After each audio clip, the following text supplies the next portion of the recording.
पाक फौज के सलाह जनरल कमर जावेद बाजवा का एजाज। General Bajwa British military academy में मलका बरतानिया की नुमाइंदगी करने वाले पहले पाकिस्तानी बन गए। जनरल बाजवा ने आज मुनक्किद होने वाले civilian parade for commissioning course 213 में मलका बरतानिया की नुमाइंदगी की।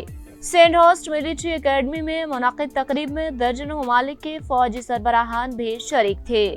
परेड में जनरल बाजवा के साथ DG ISPR major general Babar Iftikhar और military attache colonel Rana Asif Khan भी शरीक हुए।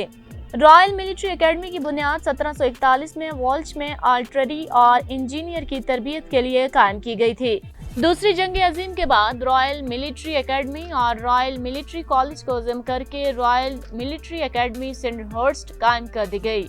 सेंडहर्स्ट में पहली कमीशनिंग परेड 14 जुलाई 1948 को मुनक्किद हुई थी। तरबियत मुकम्मल करने वालों में 208 ब्रिटिश कैडेट्स के अलावा 26 ममालिक के 41 इंटरनेशनल ऑफिसर्स कैडेट्स भी शामिल थे। वजारत दिफा के मुताबिक CC 213 में तरबियत मुकम्मल करने वालों में 2 पाकिस्तानी कैडेट मोहम्मद अब्दुल्ला बाबर और मुश्तबा भी शामिल हैं।